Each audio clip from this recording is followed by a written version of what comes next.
अगर समझना है जिंदगी तो पीछे देखो, और अगर जीना है जिंदगी तो आगे देखो। और अगर आपको समझते हुए जिंदगी को जीना है तो दोनों डायरेक्शन में जरूर देखिएगा, तभी आप जिंदगी में बहुत कम ठोकर खाएंगे और सफलता आपको अवश्य ही मिल जाएगी। मंथन में आज मैंने जिन्हें आमंत्रित किया है, उन्होंने बहुत ही कम उम्र में बहुत बुलंदियां उपलब्ध कर ली हैं, हासिल कर ली हैं अपने लिए। वो हिंदी गाने लिखते हैं, यहाँ तक कि वो मराठी गाने भी लिखते हैं, और उनके गाने जो है ना, वो सिर्फ कुछ एक म्यूजिकल एप्स पर ही उपलब्ध नहीं है, बल्कि वो आपको मिल जाएंगे जियो सावन पर, विंग पर, एप्पल म्यूजिक, हंगामा, अमेजॉन, स्पॉटिफाई और अनगिनत ऐसे प्लेटफॉर्म हैं जहां उनके गाने बखूबी सुने जाते हैं, एडमायर किए जाते हैं। अच्छा, ऐसा नहीं है कि सिर्फ वो एक लिरिसिस्ट ही हैं, वो एक अच्छे एक्टर भी हैं और मराठी फिल्मों और सीरियल्स में वो एक्टिंग भी करते हैं। तो अगर आप किसी ऐसे व्यक्तित्व से मिलना चाहते हैं जो लिखने में भी अच्छे हैं और साथ ही वो एक्टिंग भी अच्छे करते हैं, तो इसका पूरा योग आपको मिल जाएगा जीत जी में। तो मैं जीत जी को एक रिक्वेस्ट भेजती हूँ और उनसे हम उनके इस सफर के बारे में बातचीत कर लेते हैं। तो जीत जी, लेट्स टॉक टू यू। कैसे हैं आप?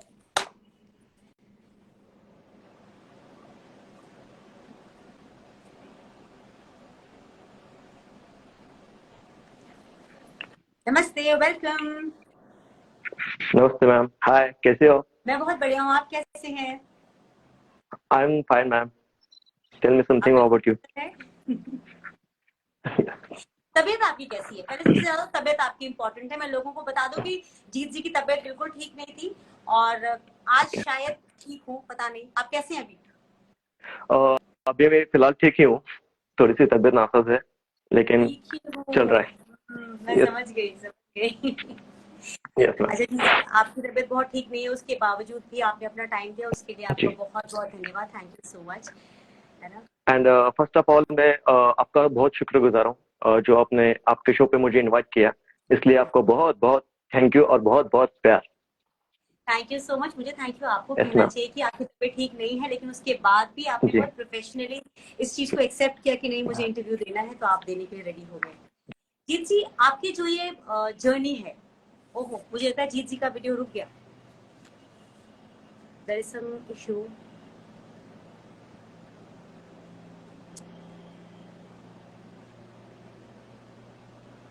जीत जी, आप ना शायद स्क्रीन से गायब हो चुके हैं।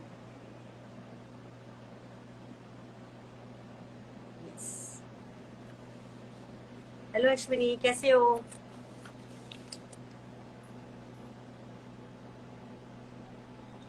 हाँ जीत जी। हाँ मैम, सॉरी, थोड़ा सा नेटवर्क इशू था। कोई बात नहीं, कोई बात यस मैम, यस। नहीं। जीत जी, मैं जी आपसे सबसे पहले ये जानना चाहूंगी, आप मराठी में तो आप सब कुछ अच्छा करते ही हैं, है ना, लिखते भी जी। अच्छा जी। है। तो यस, यस। मराठी में आपने काम पहले शुरू किया या फिर आपने हिंदी में पहले काम शुरू किया था करना? नहीं, बतौर मैंने शुरुआत की मराठी से। अच्छा, मराठी से। पहले मैं कॉलेज के टाइम पे शायरी करता था, जो कि मुझे खुद ही पता ना कि मैं अच्छा लिख सकता हूँ या बुरा लिख सकता हूँ, लेकिन कोई ऐसा शौक भी नहीं था। लेकिन जैसे मैं कल्चर ग्रुप मतलब ज्वाइन किया था कॉलेज ग्रुप में, हाँ तो जी। पहले मैंने थिएटर से शुरुआत की थी। फिर हाँ, जैसे कॉलेज में ड्रामा में पार्टिसिपेट करने लगा, फिर पहले एक्टिंग से शुरुआत की। हाँ, तो ऐसे करते करते धीरे धीरे एक शॉर्ट फिल्म थी मराठी, इसके ऊपर कुछ लिखना था। हम्म, तो मैंने कहा कि भाई मैं तो आर्टिस्ट हूँ, मैं एक्टिंग करता हूँ और लिरिक्स से मेरा कोई लेना देना नहीं है। तो उन्होंने कहा कि तुम लिख सकते हो, मुझे पता कि तुम शायरी लिखते हो। मैंने बोला तो मैं छोटी मोटी ऐसे टाइम पास के लिए लिखता हूँ, लेकिन तुम बिल्कुल भी इसे सीरियसली मत लेना। हाँ। तो उन्होंने कहा कि तुम सीरियसली ले लो। ऐसे उन्होंने कहा। तो उस शॉर्ट फिल्म का नाम था जलम, जो किन्नौर पे डिपेंड थी। अच्छा। तो उसके लिए मुझे उनके जिंदगी पर मुझे कुछ लिखना था, एक हम्म, सॉन्ग लिखना था। फिर यू नो दैट कि किन्नरों पे लिखना कोई आसान बात तो है नहीं। जैसे वो जीते हैं, जैसे वो सर्वाइव करते हैं, जैसे स्ट्रगल करते हैं, आप तो रोजमर्रा की जिंदगी में देखती है। तो मैं तो पहले शॉक हो गया कि लिखना तो है, और सबसे बड़ी चैलेंज यही था कि किन्नरों पे लिखना है। हम्म, तो मैं डर गया कि मैंने कहा कि नहीं भाई, मुझसे नहीं होगा, आई एम सॉरी, मुझे माफ कर दो। तो उन्होंने बोला पहले तू लिख तो सही, टूटा फूटा हुआ लेकिन लिख। तो हम्म, मैंने गणेश बोई उनका नाम था, जो डायरेक्टर थे उसके। तो हम्म, मैंने लिख दिया ऐसे, जिसका नाम था कोडो सुटाना। तो जैसे मैंने उनको लिख के सुनाया, वो तो दंग रह गए। तो वो बोला कि वो बोला कि लिख नहीं सकता, ऐसा नहीं करता, क्या नाटक लगा के रखा है, तो इतना बढ़िया तो लिखा है तूने। मैं बोला ठीक है। फिर जैसे वो गाना रिकॉर्ड हो गया, तो मैं भी सुन के पहले दंग लग मतलब रह गया कि यार मैं इतना अच्छा लिख सकता हूँ। तो वो अभी तक मतलब बाहर तो नहीं निकले, क्योंकि उस फेस्टिवल में लगाते रहते हैं, और थोड़े दिनों बाद वो भी यूट्यूब पे आ जाएगी। अच्छा। तो उसके बाद में मेरे दिमाग में ख्याल चलता चलता रहा कि मैं भी कुछ ना कुछ ऐसे करता रहूं, कि जैसे एक्टिंग में कोई तो मौका तो मिल ही नहीं रहा था, तो सोचा कि लिरिक्स में कुछ कर लूं। ठीक है। तो फिर मैंने भास पहला फिरमा था, जो मराठी सॉन्ग जो मैंने खुद लिखा, जिसे मैंने खुद प्रोड्यूस किया, क्योंकि बाकी कोई प्रोड्यूसर मतलब रेडी होने के लिए तो तैयार नहीं थे, क्योंकि नया लड़का है, कुछ मतलब एक्सपीरियंस नहीं है। ऐसे देखने में अच्छा एक्टर लगता है, लेकिन लिरिसिस्ट वगैरह और प्रोड्यूसिंग बड़ी बड़ी बातें कर रहे हैं। हाँ हाँ। तो बहुत बहुत सारे लोगों ने मेरे को मतलब ना ही बोल दिया था, तो फिर मैंने ये ठान ली। तो फिर मैंने घर वालों से बात की, घर वाले तो रेडी नहीं थे, बोले कि चुपचाप पढ़ाई कर ले, ग्रेजुएशन कर ले, कोई अच्छी सी जॉब या फिर कोई बिजनेस कर ले। तो फिर मैं नहीं माना। तो मैंने मार्केट से पैसा उठाया हाँ। ब्याज पर से, जो मैंने बहुत बड़ी गलती की। एग्जैक्ट एक बात बताना चाहता हूँ आपको, क्योंकि अच्छा। हाँ जी जी, क्योंकि रिश्तेदार जो थे वो पैसा देने के लिए तैयार नहीं थे। तो मैंने मार्केट से पैसा उठा के फिर वो गाना लिखा, कंपोज किया, दिन रात उस पर मेहनत की। जैसे कि अच्छा रिकॉर्डिंग स्टूडियो ढूंढना, अच्छा सिंगर ढूंढना, अच्छा म्यूजिक डायरेक्टर मतलब चूज करना, वगैरह वगैरह।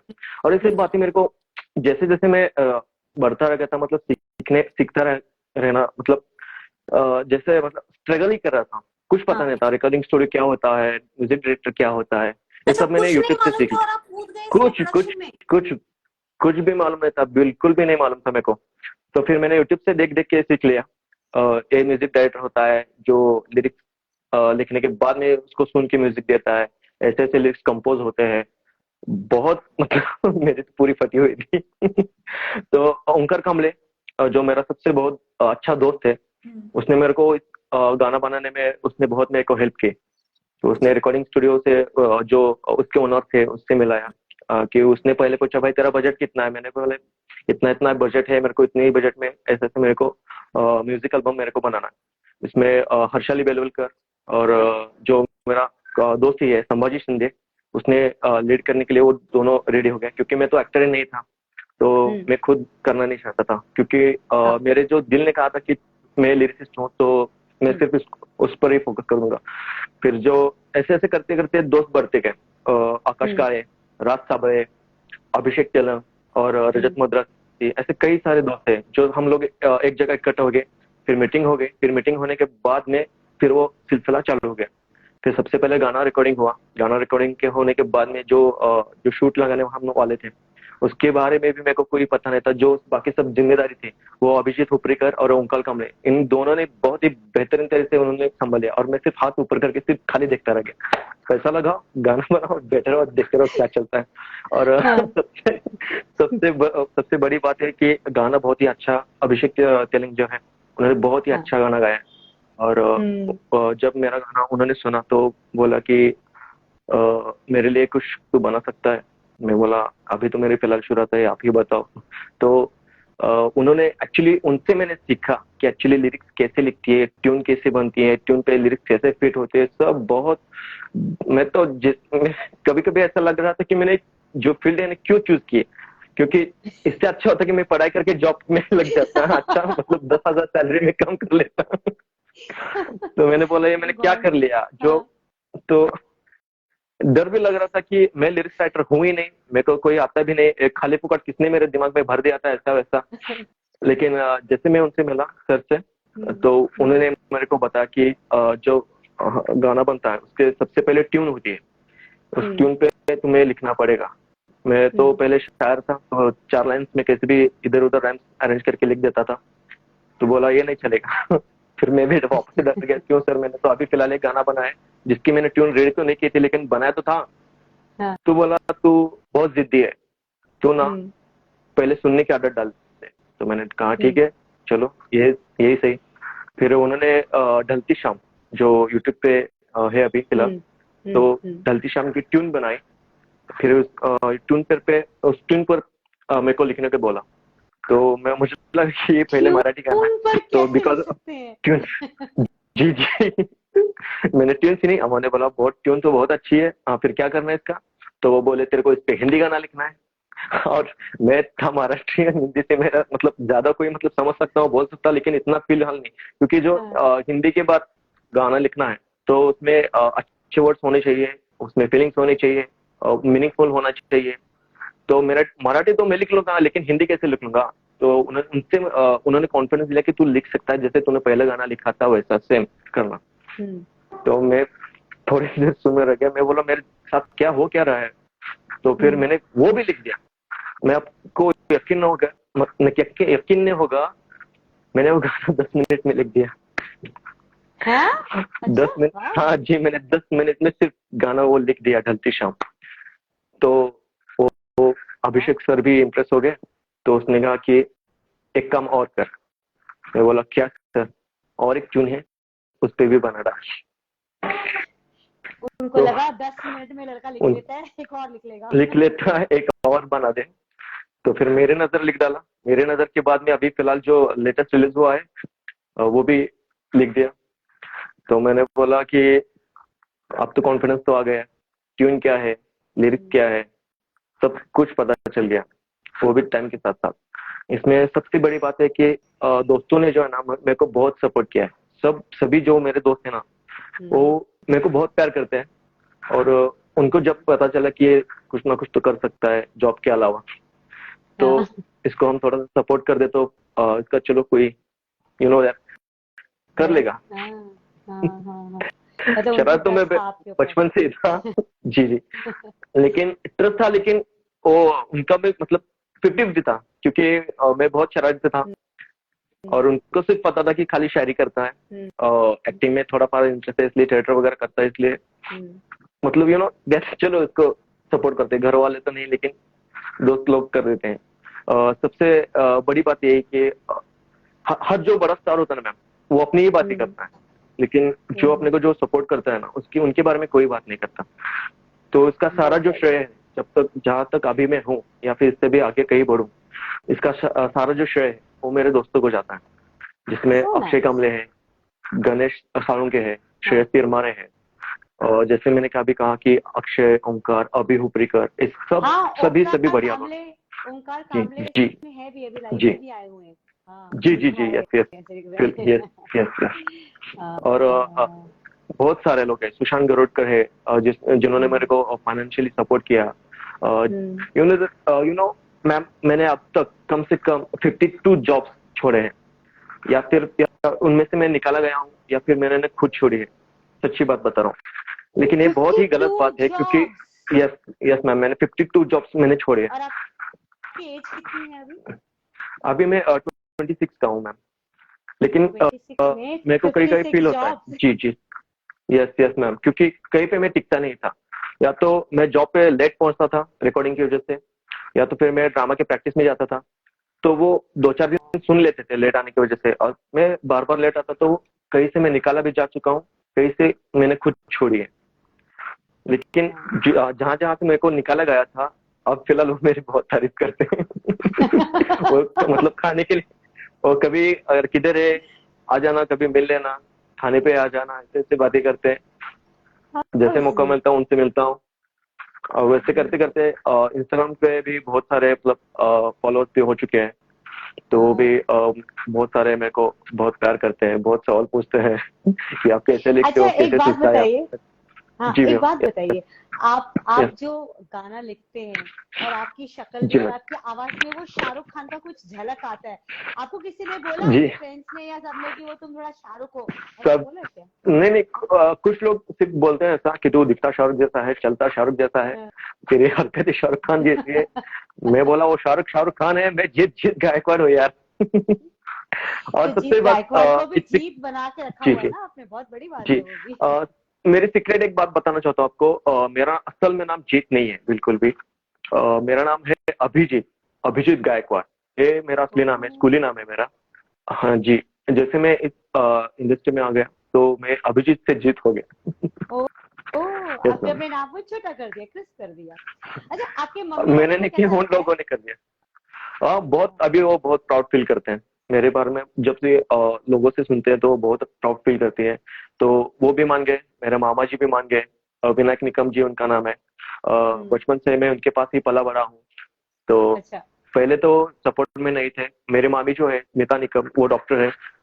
तो वो मेरे साइड से हमेशा बात करते थे, करने दो ना उसको, क्यों उसके पीछे पड़े हो।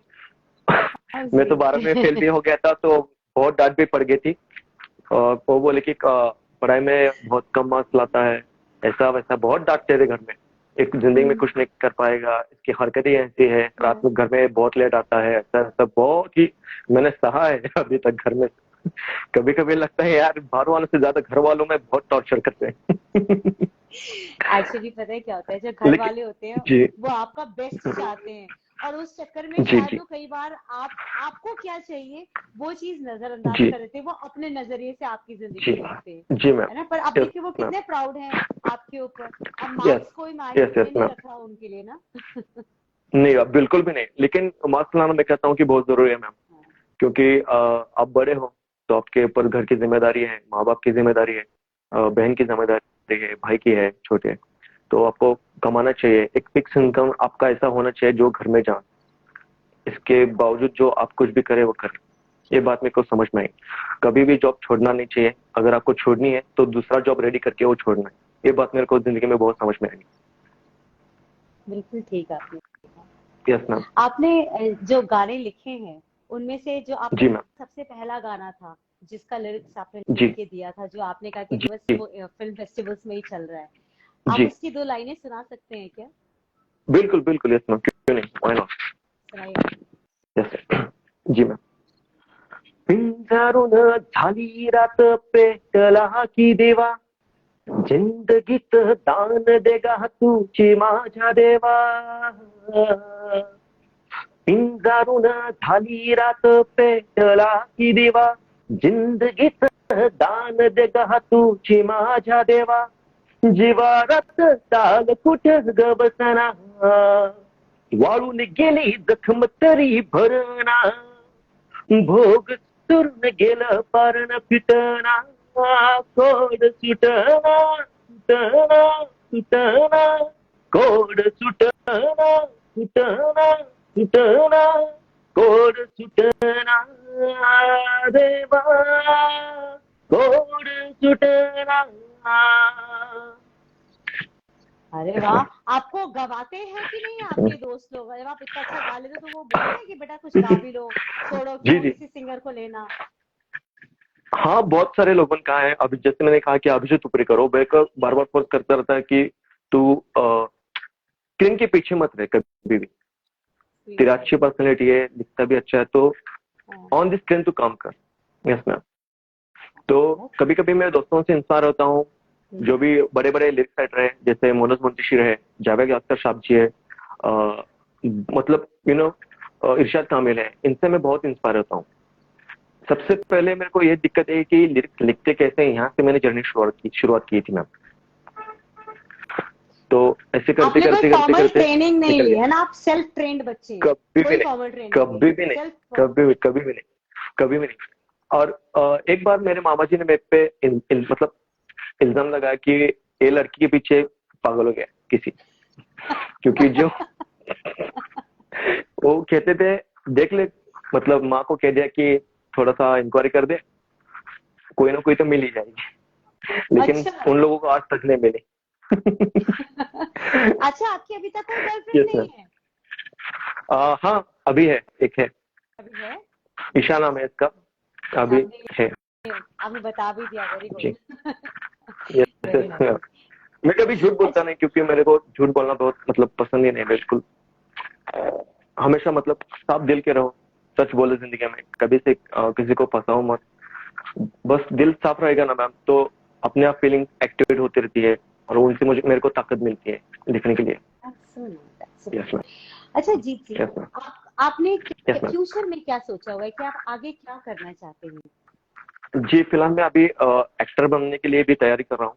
मतलब आप एक्टर यहाँ तो पे हैं ही, मुंबई। आप तो मराठी फिल्मों में कर रहे हैं ना एक्टिंग। जी मैम, लेकिन जो प्रोफेशनल जो ट्रेनिंग होती है वो मैं मतलब करना लाजमी समझता हूँ, क्योंकि मेरे को जब तक मेरे को नहीं लगता कि मैं प्रॉपर प्रिपेयर हूँ उसके लिए, तब तक मैं कोई कदम नहीं उठाता।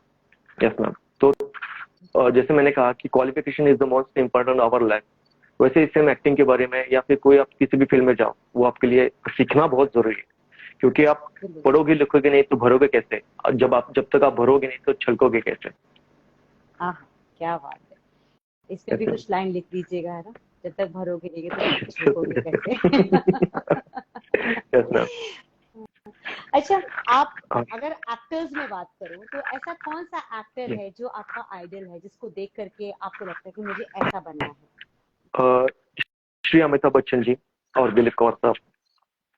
अरे अमिताभ जी तो आजकल मेरे भी के फेवरेट यंगस्टर्स है। जो, यस, आजकल के यंगस्टर को पूछोगे तो रणवीर सिंह बताएगा, कोई कोई शाहिद कपूर बताएगा, कोई ऋतिक रोशन। फिलहाल सभी सभी एक्टर्स अच्छे हैं। मतलब एक्टिंग के मामले में मैं कहना चाहूंगा कि अमिताभ बच्चन और दिलीप कुमार साहब, इनका कोई तोड़ नहीं है। बिल्कुल ठीक आपने कहा। Yes ma'am. कोई सीक्रेट ड्रीम भी रखा है आपने अपने अंदर, कोई सीक्रेट ऐसा जो ड्रीम आप चाहते हो पूरा हो जी। जाए? जी मैं वैसे कहूँगा तो मैं एक्टर ही बनना चाहता हूँ, मॉडलिंग करना चाहता हूँ और फिल्म भी करना चाहता हूँ, यही बस, और कुछ नहीं है। और जो मेरे सपनों का घर है उसको मैं बनाना चाहता हूँ। यस आप हिंदी फिल्मों जी। के एक्टर बनना चाहते हैं या अपनी मातृभाषा की, मराठी की? दोनों भी, जो भी मिलेगा वो, साउथ की तो साउथ की भी मैं कर लूंगा, उसके लिए मैं सीखूंगा भी, क्योंकि मेरे को सीखना बहुत पसंद है। और मैं सबसे ज्यादा मतलब किताबें बहुत ज्यादा पढ़ता हूँ। मतलब एक ही घर वाले कंप्लेंट रहती है कि जल्दी सोता नहीं है, अगर सोता है तो जल्दी उठता नहीं है, रात भर क्या करता रहता है। तो उनको लगता है कि मोबाइल वगैरह मतलब देखता रहता होगा यूट्यूब पे, इंस्टाग्राम पे। लेकिन कभी कभी मैं जो पीडीएफ फाइल जो होती है तो वो मैं पढ़ते रहता हूँ ऑनलाइन। तो उनको लगता है कि या फिर गेम खेल रहा होगा या फिर कोई टाइम पास कर रहा होगा। पेरेंट्स ना, मतलब अच्छा करो तो भी प्रॉब्लम है, नहीं करोगे तो भी प्रॉब्लम है। अच्छा, आपको क्या लगता है पेरेंट्स को कैसे बिहेव करना चाहिए? कुछ तो सोचते होंगे ना, जब मम्मी पापा टोकते होंगे आपको, दिमाग में क्या आता है कि क्या बोलूं? सबसे पहली बात मैं कहना चाहूंगा कि मैं अपने पेरेंट्स से बोल दो कि मैं क्यों ये करना है, मेरे ये दिल में है, इसको मैं करना ही चाहता हूँ, चाहे जो कुछ भी हो, इसका मैं 100% देना चाहता हूँ। अक्सर क्या होता है मैम, क्योंकि हम लोग जो है ना अपने मम्मी पापा से अच्छे से कनेक्ट नहीं हो पाते इस मामले में। जैसे कि आप गर्लफ्रेंड मतलब बॉयफ्रेंड गर्लफ्रेंड के एग्जाम ले लो, सबसे एंड में पता चलता है जब वो लास्ट स्टेज पे आते हैं, मैं तेरे बगैर जी नहीं सकता, ऐसा वैसा। तो फिर करियर के मामले में हम लोग हिचकिचाते क्यों हैं, ऐसे मैं कहना चाहता हूँ। जी बिल्कुल सही है मैम, क्योंकि आपके जो दिल में है उनसे शेयर करो। अक्सर है ना, हम लोग दोस्तों से शेयर करते हैं ये बातें, अपने घर वालों से, पेरेंट्स वालों से क्यों नहीं शेयर करते? करके तो देखो, नहीं आया तो फिर बोल देना कभी भी। जैसे कि अभी मेरा एग्जांपल ले लो, पहले मान नहीं रहे थे, जैसे गर्लफ्रेंड हो आप कर रहा हूँ तो मानने लगे। आप गर्लफ्रेंड के बारे में अभी पता चलेगा, मैंने भी नहीं बताया था, आप जो ये वीडियो देखेंगे तभी पता चलेगा इसकी गर्लफ्रेंड भी है।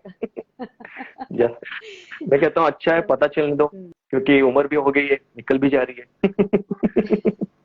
इतनी भी उम्र नहीं हुई है। ठीक है अभी।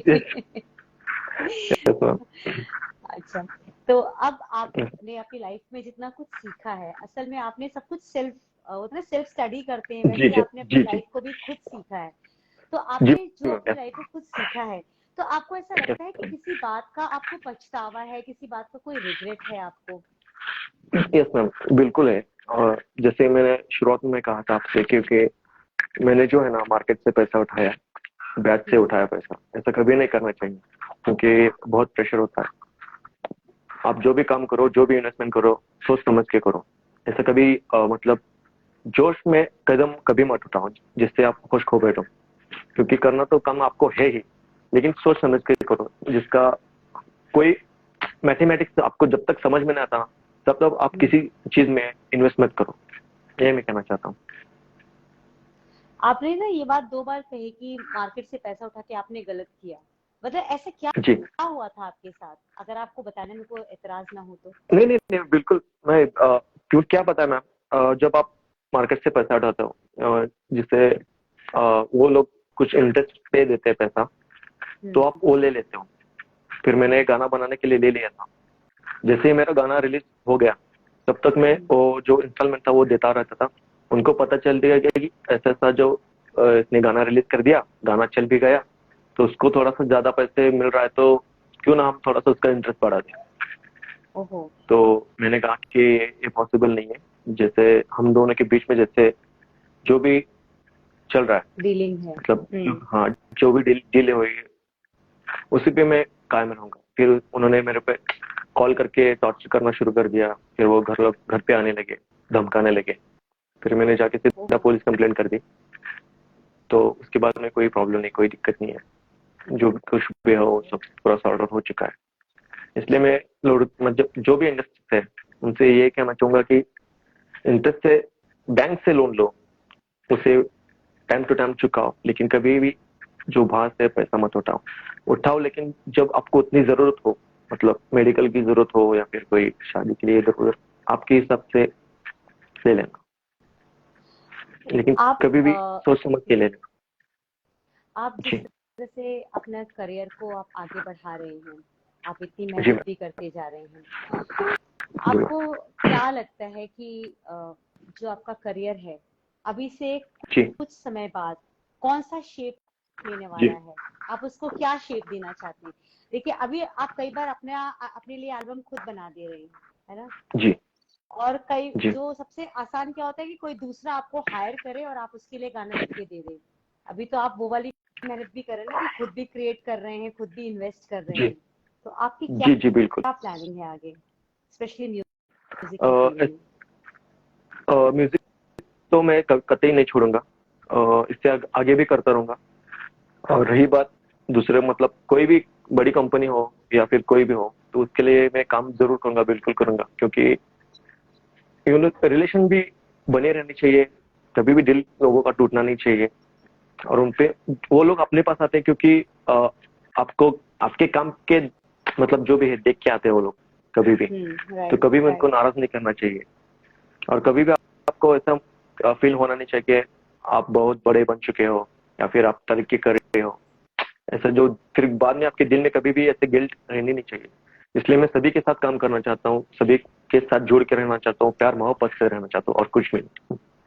अच्छा, जब जिंदगी में बहुत डार्क फेज आता है, जब आप काम कर रहे होते जी हैं, आपको कुछ जी रिस्पांस नहीं जी मिलता, है ना, जी कई बार लाइफ में डार्क फेज आता है, और स्पेशली जब आप सेल्फ मेड होते हैं तो बहुत ऐसे डार्क फेजेस आते रहते हैं, पैच जिंदगी में आता रहता है जी काला वाला। जी ऐसे टाइम में आप अपने आप को मोटिवेट जी। कैसे करते हैं। सबसे पहली ऐसे कई बार हो गए मैम। जैसे कि मैं कहना चाहूंगा कि मैं जब मार्केट से पैसा उठाया था, जब पहली बार मेरे को जब टॉर्चर हो रहा था, मैं सच बताना चाहता हूँ, मैं बहुत घबराया हुआ था और कई बार रोया भी। फिर मैंने दोस्तों से शेयर किया ये बात ऐसे वैसे, तो फिर उन्होंने मेरे को दिलासा दे दिया, तो ऐसा कर ऐसा वैसा कर। तो फिर वो बहुत मतलब पछतावा हो रहा था कि मैंने ऐसा क्यों किया। पहली चीज करी तो क्यों करी, किसके लिए करी। तो जो कुछ हो गया सो हो गया है, फिर इसके आगे क्या। तो फिर अपने आप से सवाल पूछता रहा। ना कोई मैंने मोटिवेशन वीडियो देखा, ना किसी की मतलब सलाह ली, कुछ भी नहीं, कुछ भी नहीं। आप खुद लड़ रहे हो तो आपकी लड़ाई आपको खुद को लड़नी पड़ेगी। मतलब कोई आपको मदद करने के लिए नहीं आए। और जो कहते हैं ना, दोस्त तो होती है, वो फिलहाल सिर्फ आपको दिलासा दे सकते हैं, बाकी कुछ नहीं कर सकते हैं। क्योंकि आपने गलती की है तो आपको ही भुगतनी पड़ेगी। बिल्कुल ठीक, बिल्कुल। इस म्यूजिक इंडस्ट्री में और एक्टिंग की इंडस्ट्री में ना बहुत यंगस्टर्स आना चाहते हैं, जैसे आपने कहा आप भी एक बार आए, बिल्कुल फ्रेशर थे, कोई गाइडेंस नहीं, कुछ नहीं लिया आपने, आप कूद गए। आप लकी हैं कि आपकी जिंदगी में चीजें शेप अप होती रही आपके हिसाब से। लेकिन जो बहुत से बच्चे हैं जो इस इंडस्ट्री में आना चाहते हैं, अगर उनको कोई टिप देना हो, कोई गाइडेंस देनी हो, तो आप उनको क्या बोलेंगे। सबसे पहली चीज मैं उनसे ये कहना चाहूंगा क्योंकि आप अपने दिल से पूछ लो, क्योंकि आपको करना है। दूसरी चीज यही करना है। तीसरी चीज क्यों करना है। किसके लिए करना है। और सबसे बहुत बड़ी चीज है जो ये कहना चाहूंगा कि आप उस चीज के बारे में जो आप सीखना चाहते हैं, जो बनना चाहते हैं, उसकी प्रोफेशनल ट्रेनिंग पहले लेनी चाहिए। जब आप नहीं ले सकते तो कहीं ना कहीं से आप यूट्यूब पे वगैरह जो ट्यूटोरियल्स होते हैं उन पे फोकस करिए, उनसे सीखते रहिए और प्रैक्टिस करते रहिए उस चीज के बारे में। जैसे लिरिसिस्ट का भाई यही काम होता है ना, क्योंकि ये जो चीज होती है ना उसको हम कई बार स्क्रैचेस लिखते हैं, वो कई बार मतलब रिजेक्ट पे होता है 10 बार 50 बार, जब तक वो जो प्रोड्यूसर्स है, जो म्यूजिक डायरेक्टर, उनको जब तक पसंद नहीं आता तब को आपको करना ही पड़ता है। ये चीज मैंने धीरे धीरे सीखी, ऐसे झट से मेरे को कभी सीखने को नहीं मिली ये चीज। और पहली बात तो मैंने कहा कि अभिषेक जी तेलंग ये मेरे गुरु समान ही नहीं बल्कि उनसे भी कई बढ़कर है। उन्होंने मेरे वो जी सारेगामापा के विनर है, फाइनलिस्ट है वो लोग। अच्छा। तो उन्होंने मेरे को सिखाया, हाँ जी, कि जो तू लिखता है ना वो सही लिखता है, इसमें कोई दिक्कत नहीं है, लेकिन उसमें थोड़ा सा पॉलिशिंग की जरूरत है। तो उन्होंने जो से बोलते हैं ना, जैसे क्या बोलते हैं उनको, जो टीचर तो ना वैसे छड़ी लेके बैठते हैं वैसे उन्होंने मेरे को सिखाया। और सबसे यही शो में मैं उनका बहुत शुक्रगुजार हूँ जिन्होंने मेरे को ये सब चीजें सीखने के लिए मेरे को मदद की। आपने अपने लाइफ के बारे में, अपनी जर्नी के बारे में मुझे बहुत सुंदर तरीके से बता दिया। अब चलते चलते अगर मैं आपसे रिक्वेस्ट करूं कि आप अपना कोई फेवरेट गाना सुनाएं, और इस बार हिंदी गाना है जी, अगर आप उसे सुनाएंगे तो बहुत मजा आएगा। जी जी बिल्कुल, क्यों नहीं। कैसा नशा चढ़ा मुझे है आजकल, ढूंढे तुझे मेरी ये जान मेरी नजर, सुखी सी है मेरी जमीन है आजकल, ढूंढे तुझे मेरी जान मेरी नजर, सपने ख्याली है मदहोश वाली है, मुस्कान हल्की सी छाई लाए है, कैसा नशा चढ़ा मुझे है आजकल, ढूंढे तुझे मेरी ये जान मेरी नजर। Very nice, very nice. और चलते चलते एक शाहरुख खान का डायलॉग हो जाए, शाहरुख खान स्टाइल में जरा। अरे बाप रे क्योंकि हंसी भी शाहरुख खान की तरह है, वो डर पिक्चर में हंसे थे ना वो वाली। वही कोशिश करूंगा, लेकिन है तो नहीं। एक लड़की थी दीपानी सी, एक लड़की पे उमरती थी, नजरें झुका के शर्मा के गलियों से गुजरती थी, चोरी चोरी चुपके चुपके चिट्ठियां लिखा करती थी, कुछ कहना था शायद तो उसको, जाने किससे डरती थी, जब भी मिलती थी मुझसे पूछा करती थी, ये प्यार कैसे होता है, ये प्यार कैसे होता है, और मैं सिर्फ ये कह पाता था। Thank you ma'am, thank you so much. Very nice, very nice. Thank you, thank you, Shahrukh Khan, thank you so much for your time. Thank you so much. Very much. Yes, ma'am. फिर मुलाकात करेंगे किसी नए release के साथ आपके। Thank you very much. Yes, ma'am. और मैं फिर से आपका बहुत धन्यवाद मतलब करता हूँ, क्योंकि आपने मुझे इस शो पे इनवाइट किया, आपने मुझे मेरी जिंदगी के बारे में जानने का मौका दे दिया। Thank you so much. God bless you ma'am. Love you so much. Thank you बोल दीजिए। Thank you so much. अपने फैंस को भी तो हेलो बोल दीजिए। थैंक यू बोल दीजिए। यस मैम, वो तो मेरे साथ हमेशा जुड़े होते हैं। जब मैं आस्क में करता हूँ ना तो बहुत सारे सवाल आते हैं, तो मैं उनके साथ हमेशा जुड़ा रहता हूँ। और जैसे कि मैम ने कहा कि जितने भी मेरे फॉलोअर्स हैं, जितने भी मेरे फैंस हैं, या फिर आगे भी कभी बनेंगे मेरे को लगता नहीं कभी, लेकिन फिर भी उन सब से मैं यही कहना चाहूंगा कि थैंक यू सो मच। आपको मेरा बहुत बहुत प्यार और ऐसे ही आशीर्वाद मेरे पे बने रहने दीजिए। Thank you so much. Thank you. फिर मिलते हैं। Yes ma'am, thank you so much. Yes ma'am, bye.